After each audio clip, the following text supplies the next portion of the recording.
Tam doğru. Çünki həmin Vaqarşapad rayonu Ermənistanın Armavir vilayətində yerləşir.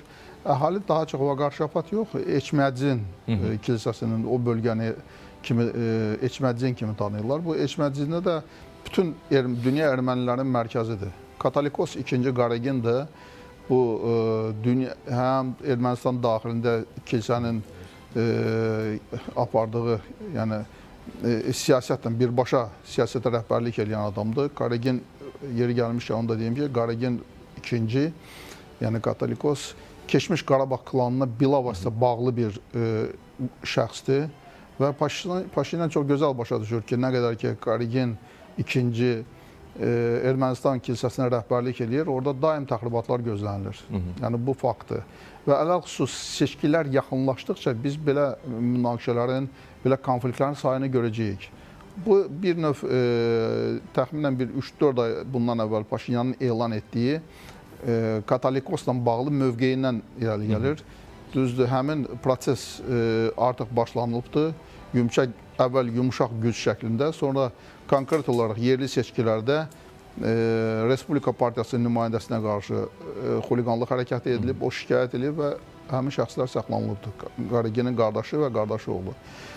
Adətən həmin bölgədə yaşayan insanlar daha çox kilsənin təsirindədirlər. Yəni kilsəyə meyillidirlər. İndiyə qədər də Ermənistanın siyasi hakimiyyəti ora çox müdaxilə elə bilmirdi.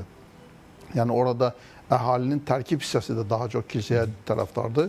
Paşinyan çox gözəl başa düşür ki, kilsə Qareginin təsiri altında qaldıqca növbəti seçkilərdə onun üçün çox ciddi problem olacaq və gələcəkdə Ermənistanın dövlətçiliyin taleyi həll olunacaq. Bəli. Çünki burada biz indiki Ermənistandakı baş verən prosesləri bu yaxınlarda Moldovada baş verən proseslərlə eyniləşdirə bilərik. Orada da həmin həbslər baş verdi, seçki qabağı Rusiya yönümlü siyasətçilər çox aqressiv davranışlarına seçilirdilər və praktiki olaraq Moldovanın gələcək 5 illik üçün taleyi müəyyənləşirdi. Yəni Qərb dünyasında qərar tutacaq, yoxsa Rusiya yönümlü siyasət aparacaq. Ermənistanda da belədir. Paşinyan son hərəkətlərindən daha çox ikinci bir variant olaraq daha çox qərb yönümlü bir siyasətçi olduğunu sübut eləyir və qərbə bir çox mesajlar verir ki, siz mənə kifayət qədər dəstək verməlisiniz. Yəni bu dəstək verilmədikcə, çünki Paşinyan gözəl başa düşür ki, Rusiyanın daxilində Ermənistana qarşı qüvvələr kifayət qədər çoxdur.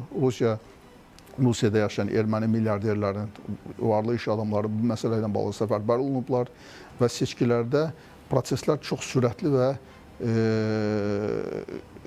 ciddi proseslərlə müşahidə oluna bilər. Yəni sürprizlər də ola bilər. Ona görə Paşinyan proseslərə indidən hazırlaşır. Hər hansı bir təxribat ehtimalı olan potensial təxribatçıları kənarlaşdırır prosesdən.